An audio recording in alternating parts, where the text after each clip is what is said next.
السلام علیکم ورحمۃ اللہ وبرکاتہ۔ ان الحمد للہ والصلاة والسلام علی رسول اللہ، اما بعد فاعوذ باللہ من الشیطان الرجیم، بسم اللہ الرحمن الرحیم۔ یا ایہا الذین آمنوا ارکعوا واسجدوا واعبدوا ربکم وافعلوا الخیر لعلکم تفلحون۔ اعوذ باللہ من الشیطان الرجیم۔ لقد کان لکم فی رسول اللہ اسوۃ حسنہ۔ عزیز بھائیو بزرگوں، اللہ کے نبی حضرت محمد صلی اللہ علیہ وآلہ وسلم ہمارے لیے رول ماڈل ہیں، ہمارے لیے نمونہ ہیں۔ ہم اگر کامیابی چاہتے ہیں تو ہمیں اپنی زندگی کے اندر آپ صلی اللہ علیہ وآلہ وسلم کی تعلیمات کو لے کر آنا ہوگا۔ حافظ عبد المنان صاحب نے یوتھ ونگ کی بات کی۔ میں یہ کہتا ہوں کہ آج پاکستان کے اندر 64% نوجوان طبقہ ہے۔ یہ ہمارے لیے طاقت ہے، قوت ہے، کمزوری ہے؟ ہمارے ہاں لوگ کہتے ہیں یہ طاقت ہے۔ طاقت یہ تب ہے کہ جب اچھے کاموں کے اندر استعمال ہو۔ قوت یہ تب ہے کہ جب ان کی زندگی اسلام کے مطابق ہو۔ اگر نہیں ہے تو یہی ہمارے لیے سب سے بڑی کمزوری ہے۔ میں آپ کو مثال دیتا ہوں، میرا جسم 75 kg، یہ میرے لیے طاقت ہے، لیکن اگر میرا یہی جسم 275 kg ہو جائے تو یہ میرے لیے طاقت ہے، قوت ہے، کمزوری ہے؟ بہت بڑی کمزوری ہے۔ اللہ تعالیٰ نے ہمیں جوانوں کی نعمت کے ساتھ نوازا ہے، بچوں کی نعمت کے ساتھ نوازا ہے۔ آج یورپ کے پاس یہ نعمت موجود نہیں ہے۔ میں گزارش یہ کرنا چاہتا ہوں، ہمیں خود بھی پیارے پیغمبر حضرت محمد صلی اللہ علیہ وآلہ وسلم کی سیرت کو پڑھنا چاہیے اور اپنی اولادوں کو بھی پڑھانا چاہیے۔ میں یہ بات کیوں کر رہا ہوں؟ مجھے یاد ہے کہ میں ایبٹ آباد کے اندر ایک مسجد کے اندر گیا، وہاں پہ کچھ بچے بیٹھے ہوئے تھے۔ میں نے ان سے سوال کیا کہ آپ بتائیں ہمارے ہیرو کون ہیں؟ تو بچے مجھے کہہ رہے ہیں کہ سپر مین ہمارا ہیرو ہے، بیٹ مین ہمارا ہیرو ہے۔ وہ ہیرو کے نام کے اوپر اللہ کے نبی حضرت محمد صلی اللہ علیہ وآلہ وسلم کا نام نہیں لیتے۔ وجہ کیا ہے؟ وجہ یہی ہے کہ ہم نے سیرت کو پڑھا نہیں اور اپنے بچوں کو پڑھایا نہیں، اور اگر خود پڑھا ہے تو ہم نے بچوں کو پڑھایا نہیں۔ آج یہ مسئلہ ہے۔ کیا ہم بچوں کو ATM مشین بنانا چاہتے ہیں؟ بیٹا بٹن دباؤ تو پیسے باہر آنے چاہیے۔ او بھائی، آپ ڈاکٹر بنانا چاہتے ہو، آپ انجینئر بنانا چاہتے ہو، بناؤ۔ صرف ڈاکٹر اور انجینئر نہ بناؤ بلکہ مسلمان ڈاکٹر اور مسلمان انجینئر بناؤ۔ مجھے یاد، میں لاہور کے اندر ایک جگہ پر گیا، ہمارا کھانا تھا جمعے کے بعد، تو میں نے دیکھا ایک 22 مہینے کا بچہ، ابھی 2 سال اس کی پوری عمر نہیں تھی، وہ فیڈر پی رہا تھا، اور فیڈر اس کے منہ کے اندر ہے اور فیڈر کے درمیان کے اوپر اینڈرائڈ سیٹ ہے۔ فیڈر کے درمیان میں کیا ہے؟ اینڈرائڈ سیٹ ہے۔ میں نے کہا کہ آپ یہ اس کے ساتھ کیا کر رہے ہیں؟ وہ کہتے جب تک یہ موبائل دیکھتا نہیں ہے نا تب تک یہ دودھ نہیں پیتا۔ ایسا کیوں ہے؟ وجہ یہ ہے کہ ہم اپنے بچوں کو وقت دینے کے لیے تیار۔ باپ سارا دن تھکا ہارا گھر میں جب آتا ہے تو والدہ گھر کے اندر کرفیو نافذ کر دیتی ہے، بیٹا باپ کے پاس نہیں بیٹھنا، تھکے ہوئے آرام کرنا چاہتے ہیں، تم جاؤ گے تو تنگ کرو گے۔ ماں باپ کے پاس جانے نہیں دیتی، باپ کا بچے کا بیریئر کریٹ ہو گیا، اور یہ چیز آج ہمیں نقصان دے رہی ہے، اور ہماری نوجوان نسل اسلام سے دور دکھائی دیتی ہے، قریب دکھائی دیتی ہے، پیارے پیغمبر کے قریب دکھائی دیتی ہے، دور دکھائی دیتی ہے۔ وجہ کیا ہے؟ کہ ہمارے گھروں کا وہ ماحول نہیں ہے۔ اماں نے کھانا بنانا ہے، اب کھانا بنانا ہے تو کھانا کیسے بنائیں گی؟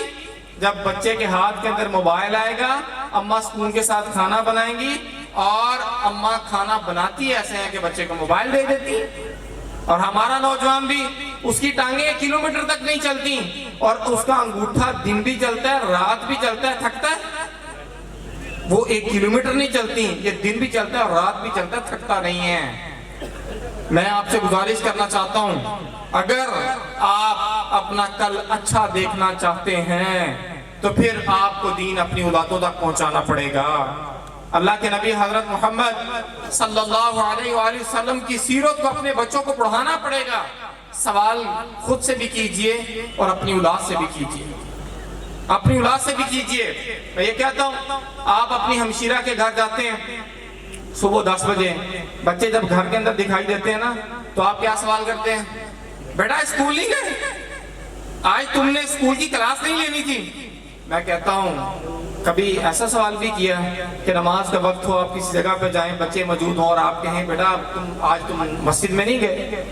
میں اسکول کا رد نہیں کر رہا، میں کالج کا رد نہیں کر رہا، میں یونیورسٹی کا رد نہیں کر رہا، میں بس اتنا کہہ رہا ہوں او بھائی ان کو مسلمان انجینئر، مسلمان ڈاکٹر بنانا، صرف انجینئر ڈاکٹر اور ATM مشین نہیں بنانا۔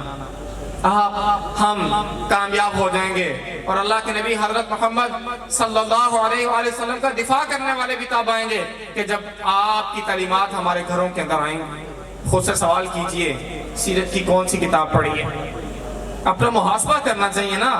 دیکھیں انسان دو جگہ پہ دھوکہ نہیں دے سکتا، ایک میں خود کو دھوکہ نہیں دے سکتا اور ایک میں اللہ تعالیٰ کو دھوکہ نہیں دے سکتا۔ ہاں پروگرامات کے اندر آنا چاہیے، لازم ہے، لازم ہے آنا چاہیے، دنیا کو بتلانا دکھلانا چاہیے، لیکن اس کے ساتھ ساتھ پریکٹیکلی بھی ہمیں پیارے پیغمبر کو پڑھنا چاہیے۔ ہاں آپ نے پڑھی ہے، اپنے بچوں کو گھر کے اندر بٹھائیں، میٹنگ کرتے ہیں نا اپنا کام کے متعلق۔ اگر آپ کوئی بزنس مین ہیں، آپ کو ادارہ چلا رہے ہیں، آپ میٹنگ کال کرتے ہیں، سارا سٹاف بٹھاتے ہیں، پلاننگ کرتے ہیں، میں کہتا ہوں آج جا کے اپنے گھر کی میٹنگ کال کریں اور گھر کی میٹنگ کال کر کے سوال کریں کہ بیٹا ہمیں سے کس کس نے پیارے پیغمبر کی سیرت پڑھی ہے اور کون سی کتاب پڑھی ہے۔ ساری چیزیں ہمارے سامنے آ جائیں گی۔ آج ہم کھڑے کس سطح پہ ہیں؟ کہیں صرف باتیں، نعرے، دعوے تو نہیں ہیں؟ ہوتا ہے نا ایسا، ہم باتیں کرتے رہ جاتے ہیں، نعرے لگاتے رہ جاتے ہیں، دعوے کرتے رہ جاتے ہیں اور پریکٹیکلی میری زندگی کے اندر کچھ ہوتا ہی نہیں ہے، پریکٹیکلی میری زندگی کے اندر کچھ ہوتا ہی نہیں ہے۔ بھائی یہ بات ٹھیک نہیں ہے۔ آپ کا بچہ بھی اسکول جاتا ہے نا تو میٹرک کے پیپر دیتا ہے، آپ تھیوری کے اندر بچے کو پاس پاتے ہیں لیکن پریکٹیکل کے اندر فیل ہوتے ہیں۔ بورڈ پاس کہتا ہے، فیل کہتا ہے؟ بورڈ کہتا ہے یہ فیل ہے۔ ہاں تھیوری کے نمبر زیادہ اور پریکٹیکل کے کم میں، لیکن بورڈ وہ میٹرک لیول کو، بورڈ وہ انٹرمیڈیٹ لیول کو، وہ یونیورسٹی ہو، وہ کریڈٹ آر ہوں اس کے۔ میں کہتا ہوں 140 کریڈٹ آر کے اندر آپ کے 3 کریڈٹ آر کی لیب رہ جاتی ہے تو یونیورسٹی آپ کو ڈگری نہیں دیتی ہے، آپ پریکٹیکل کے اندر فیل ہیں۔ تو بھائی ہمیں پریکٹیکل کے اندر پاس ہونا ہے، ہمیں صرف نام کی حد تک مسلمان نہیں رہنا، ہمیں کردار ادا کرنا ہے۔ اور بھائی جسم مٹی کے نیچے چلے جاتے ہیں اور کردار زندہ رہتے ہیں، ہمیں کردار ادا کرنا ہے۔ میں بات تو کرنا چاہتا تھا کہ ہم وفعل الخیر پر بھی بات کریں کہ اللہ کے نبی حضرت محمد صلی اللہ علیہ وآلہ وسلم کی زندگی، وہ سوشل سرکل کیسا تھا۔ دیکھیں اس موضوع پر آج بات ہونی چاہیے۔ توحید، نماز، روزہ، زکوٰۃ، حج ہم نے سیرت النبی سے سیکھا ہے، ہاں کچھ حد تک سیکھا ہے، لیکن اگر سوشل سرکل کی بات کریں تو میں یہ سمجھتا ہوں کہ ہم نے وہ شاید کہ بہت تھوڑا سیکھا ہے۔ اللہ کے نبی صلی اللہ علیہ وسلم نے کیا سکھایا ہے؟ مجھے معاشرے کے اندر کیسے رہنا ہے۔ آپ اللہ کے بندے ہیں تو آپ کی زندگی کا مقصد کیا ہے؟ اخرجت للناس، ہم لوگوں کے لیے نکالے گئے ہیں، اپنے لیے۔ بھائی میری زندگی کا مقصد یہ نہیں ہے کہ میں اپنے پیٹ کو بھروں، میری زندگی کا مقصد یہ ہے کیا کہ میں نے اللہ کے بندوں کی، اللہ کی مخلوق کی خدمت کرنی ہے۔ یہ بھی سیرت کا بڑا اہم پہلو ہے، اہم موضوع ہے، اس ٹاپک کے اوپر بھی بات ہونی چاہیے۔ اور جب اللہ کے نبی حضرت محمد صلی اللہ علیہ وآلہ وسلم کی زندگی کو آپ پڑھتے ہیں نا تو پتہ چلتا ہے آپ ہم سے انوائرمنٹ کے بارے میں بات کرتے ہیں کہ اے تیری وجہ سے ماحول گندا نہیں ہونا چاہیے، صاف ہونا چاہیے۔ آج دنیا گلوبل وارمنگ کا شکار ہے اور دنیا کو بہت بڑا چیلنج ہے کہ آنے والے سالوں کے اندر دنیا کے اندر کئی ایک ممالک ایسے ہوں گے کہ جو پانی کی نظر ہو جائیں گے اور دنیا کے لیے بہت بڑا چیلنج ہے کہ ان کی آبادی کو ایڈجسٹ کیسے کیا جا سکے۔ اور اللہ کے نبی حضرت محمد صلی اللہ علیہ وآلہ وسلم اس مسئلے کا حل کیا بتاتے ہیں؟ شجر کاری۔ آپ فرماتے ہیں تمہارے ہاتھ کے اندر کھجور کا پودا ہے، قیامت برپا ہونے والی ہے تو تم اس پودے کو کیا کرو؟ تم اس پودے کو لگا دو۔ اور بھئی قیامت برپا ہونے والی ہے، پودے کو لگانا ہے، ہوتا کیا ہے؟ یہ کاربن ڈائی آکسائڈ لے لیتا ہے اور آکسیجن دے دیتا ہے، یہ اللہ کی مخلوق کو فائدہ دیتا ہے۔ یہ سیرت النبی کا درس ہے ہمیں۔ اور فرمایا دو لعنت والے کاموں سے بچو. کون سے ہیں؟ سایہ دار جگہ پر حاجت پوری کرنے سے اور راہ سفر کر رہے ہیں آپ اور آپ رستے کے اندر حاجت پوری کر رہے ہیں. پیارے پیغمبر نے یہاں سے منع فرمایا. کیا مطلب ہے کہ بھائی میری وجہ سے اللہ کی مخلوق کو نقصان؟ یہ اللہ کے نبی صلی اللہ علیہ وسلم کا درس ہے. یہ سیرت النبی کا بہت بڑا ٹاپک ہے. جانوروں کے ساتھ حقوق کیسے ہونے چاہیے آپ دیکھ لیجئے. کہا زندہ پرندہ ہے اس کو باندھ کر ٹارگٹ کرنا غلط ہے، حرام ہے. چونٹیوں کی بل کو آگ لگا دی صحابہ میں سے. آپ نے سوال کیا کس نے ایسا کیا؟ جواب دیا. پھر کہا آگ کے رب کے علاوہ کوئی دوسرا آگ کا عذاب دے نہیں سکتا. بھائی یہ اللہ کے نبی صلی اللہ علیہ وسلم کی تعلیمات ہے. کتا اس کو پانی کی شدت، پانی کی پیاس کی شدت ہے. ایک شخص ہے کنویں کے اندر جاتا ہے پانی پیتا ہے. جب باہر آتا ہے وہ دیکھتا ہے کہ ایک کتا گیلی مٹی چاٹ رہا ہے.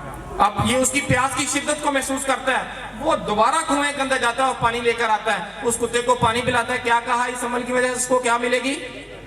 جنت ملے گی. یہ اللہ کے نبی صلی اللہ علیہ وسلم کی سیرت ہے. یہ کتا گھر کے اندر رکھنے کی اجازت ہے؟ اجازت نہیں ہے. لیکن اس کے ساتھ سلوک ایسا کیا کہ اللہ تعالیٰ اس کو کیا دیں گے؟ ایک عورت نے بلی کو باندھ دیا، کھانے کو کچھ نہ دیا، کھلا نہ چھوڑا کہ یہ کچھ کھا لے. وہ بلی بھوک کی وجہ سے مر گئی. آپ صلی اللہ علیہ وآلہ وسلم نے کیا فرمایا؟ یہ عورت کہاں پر جائے گی؟ جہنم کے اندر جائے گی. اور بھائی میری وجہ سے اللہ کی مخلوق کو فائدہ ہونا چاہیے. بندوں کی بات کریں.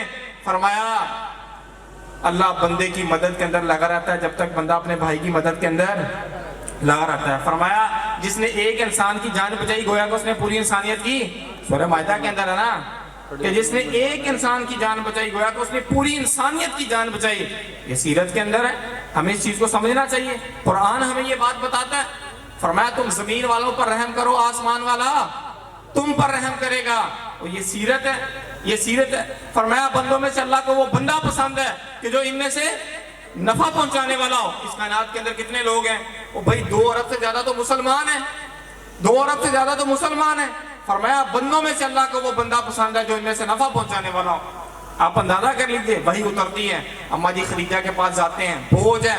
اور اب کیفیت کیا ہے؟ اب کیفیت کیا ہے؟ اماں جی خدیجہ حوصلہ دیتی ہیں پیارے پیغمبر حضرت محمد صلی اللہ علیہ وآلہ وسلم کو کہ اللہ کے نبی اللہ تعالیٰ آپ کو ضائع نہیں کرے گا. وجہ کیا ہے؟ آپ بے سہاروں کا سہارا بنتے ہیں. آپ یتیموں مسکینوں کی کفالت کرتے ہیں. آپ ان کے سروں کے اوپر دستے شفقت رکھتے ہیں. اللہ تعالیٰ آپ کو ضائع نہیں کرے گا. پیارے پیغمبر حضرت محمد صلی اللہ علیہ وآلہ وسلم کی حدیث ہے. کیا فرمایا؟ جس کسی نے کسی مسلمان کے لیے دنیا کے اندر آسانی کی، اللہ تعالیٰ کل قیامت کے دن اس کے لیے آسانی کرے گا. یہ سیرت ہے. فرمایا جس کسی نے کسی تنگ دست کے لیے آسانی کر دی، تنگ دست کے لیے آسانی کر دی، اللہ تعالیٰ دنیا و آخرت میں اس کے لیے آسانی کرے گا. فرمایا جس کسی نے مسلمان کی پردہ پوشی کر دی، وہ اللہ تعالیٰ کل آخرت کے دن اس کی کیا کرے گا؟ پردہ پوشی کرے گا. اور یہ کس کا سبق ہے؟ یہ کس کا سبق ہے؟ پیارے پیغمبر حضرت محمد صلی اللہ علیہ وآلہ وسلم کا. آج ہم پردہ پوشی کرتے ہیں، ہمیں کسی کے بارے میں پتہ چل جاتا ہے نا تو ہم فیس بک سٹیٹس، ہم ایکس کے اوپر جاتے ہیں، ہم ٹویٹر کے اوپر جاتے ہیں. کیا خیال ہے؟ ہم جاتے ہیں واٹس ایپ کے اوپر، ہم ٹک ٹاک کے اوپر جاتے ہیں. تو عزیز بھائیوں بزرگوں، ہمیں ان چیزوں کو سمجھنا پڑھنا چاہیے. اللہ کے نبی صلی اللہ علیہ وسلم کی زندگی سے سیکھنا چاہیے، پریکٹیکلی کچھ کرنا چاہیے. 2 باتیں میں نے آپ سے کی ہیں. پہلی بات یہ صرف دعوے نعرے نہیں کرنے بلکہ خود اپنا بھی محاسبہ کرنا ہے. آج گھر کے اندر جا کے اپنے بچوں کا محاسبہ بھی کرنا ہے. دوسری بات سوشل سرکل، آپ کے ارد گرد کے لوگوں کے ساتھ آپ کا تعلق بہت اچھا ہونا چاہیے. آپ اللہ کے بندوں کو فائدہ دینے والے بنیں، نقصان دینے والے نہ بنیں. یہ پیارے پیغمبر کی سیرت ہے. اللہ عمل کی توفیق عطا فرمائے. آمین. جزاک اللہ.